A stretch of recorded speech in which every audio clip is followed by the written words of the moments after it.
आज हम बात करने वाले हैं स्टॉक मार्केट पर लिखी गई एक ऐसी बुक के बारे में जिसे पढ़ने के बाद आप खुद से ही अपने इन्वेस्टमेंट्स को मैनेज करना सीख पाएंगे। इस बुक का नाम है वन अपॉन वॉल स्ट्रीट, जिसके ऑथर एक मशहूर इन्वेस्टर्स और फिडेलिटी फंड के ट्रस्टी पीटर लिंच हैं। इस बुक में मिस्टर लिंच ने बताया है कि कैसे आप अपने 3% दिमाग का ही इस्तेमाल करके और जो चीज़ें आपको पहले से ही पता हैं उनकी मदद से स्टॉक मार्केट में इन्वेस्टमेंट करना शुरू कर सकते हैं।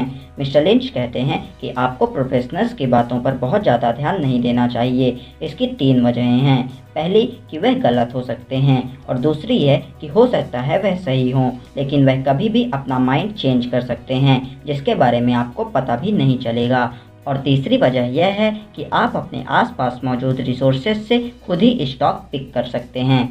असलियत में आज लोग इन्वेस्टमेंट करने की बजाय प्लानिंग ही करते रह जाते हैं कि किस कंपनी के शेयर बढ़ रहे हैं और किस कंपनी के शेयर गिर रहे हैं। इसकी बजाय यदि वह उस कंपनी के फाइनेंशियल स्टेटमेंट्स को पढ़कर कंपनी की स्ट्रेंथ और वीकनेस का पता लगाएं और उसी हिसाब से अपने इन्वेस्टमेंट करें तो वह ज़्यादा फायदेमंद होगा। पुराने ज़माने में ग्रीक्स लोग भी कुछ ऐसा ही करते थे। वह बहुत दिनों तक बैठकर यही डिबेट करते रहते थे कि घोड़े के मुंह में कितने दांत होते हैं, जबकि यदि वह डिबेट करने की बजाय घोड़े के मुंह में दांत चेक कर लें तो वह अपना समय भी बचा पाएंगे और बेवजह की बहस से भी बच जाएंगे। उसी तरह हम भी यदि कंपनी के बारे में सिर्फ बात करने की बजाय यदि उस कंपनी के बारे में जानना शुरू कर दें तो हम भी एक बेहतरीन इन्वेस्टमेंट ऑप्शंस को चुन सकते हैं।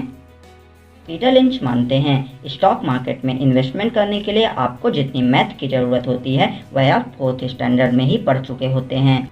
आपको एक बेहतर इन्वेस्टर बनने के लिए बस कुछ बड़े विनिंग स्टॉक्स की ज़रूरत होती है जिनसे आपको मल्टीपल टाइम्स रिटर्न मिल सकें। आपके ऐसे इन्वेस्टमेंट्स उन सारे इन्वेस्टमेंट्स को पीछे छोड़ देते हैं जो आपको बहुत कम रिटर्न देते हैं या फिर बिल्कुल भी रिटर्न नहीं देते हैं। यदि आपके चुने हुए 10 में से 6 स्टॉक्स ही अच्छा रिटर्न दे दें तो आप एक बेहतर इन्वेस्टर्स की कैटेगरी में पहुंच सकते हैं। पीटर लिंच कहते हैं कि आप खुद ही सोचें कि आप 1 महीने के अंदर कितनी सारी कंपनी के प्रोडक्ट या सर्विसेज को यूज करते हैं। असल में जब आप किसी कंपनी के प्रोडक्ट या सर्विसेज को यूज कर रहे होते हैं तो आप उन कंपनी का फंडामेंटल एनालिसिस कर रहे होते हैं। तो अब आपको जब भी किसी कंपनी का प्रोडक्ट पसंद आए तो आप उस कंपनी की बैलेंस शीट देखना ना भूलें। पीटर लिंच कहते हैं कि आपको उन्हीं कंपनी में इन्वेस्ट करना चाहिए जिस कंपनी को आप अच्छी तरह से समझते हों और आप उस कंपनी के प्रोडक्ट या सर्विसेज को यूज करते हों।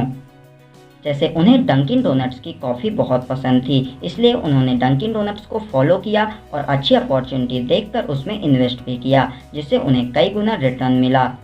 इसी तरह जब उनके बच्चे अपने स्कूल प्रोजेक्ट्स के लिए एप्पल के कंप्यूटर को यूज करते थे तो उन्हें एप्पल कंपनी के बारे में जानने का मौका मिला, जिसमें आगे जाकर उन्होंने इन्वेस्टमेंट भी किया और अच्छा रिटर्न भी कमाया।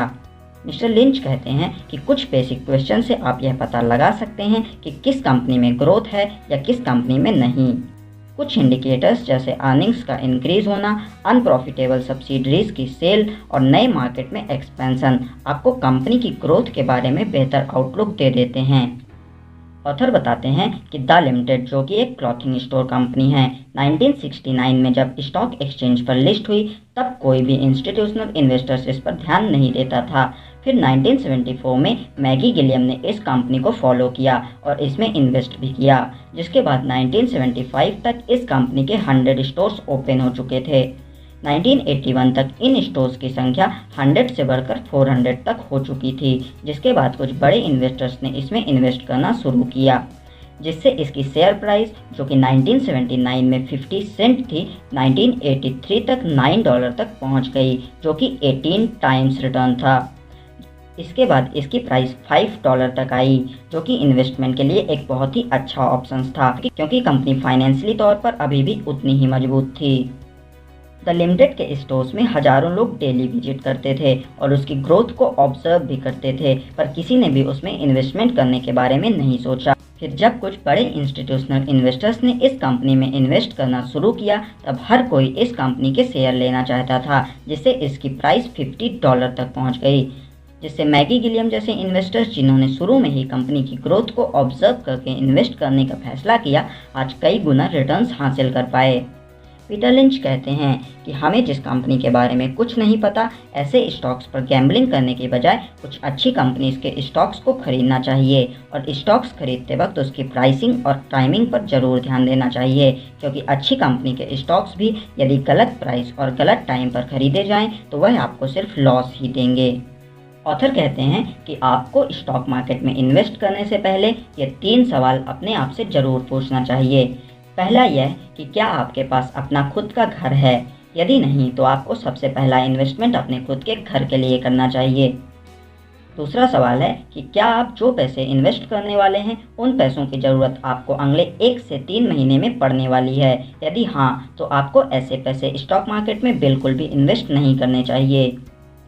तीसरा क्वेश्चन जो आपको पूछना है वह यह है कि क्या आपके पास वह patience, self confidence, common sense और इंटरेस्ट है जो कि एक सामान्य इन्वेस्टर्स को सफल बनाता है। आज लोग बेहतर फंडामेंटल्स वाली अननोन कंपनीज पर एक्स्ट्रा ऑर्डिनरी प्रॉफिट कमाने की बजाय वेल एस्टेब्लिश्ड कंपनीज में कम लॉस खाना ज़्यादा पसंद करते हैं, क्योंकि लोगों के अंदर रिस्क लेने की कैपेबिलिटी बची ही नहीं है।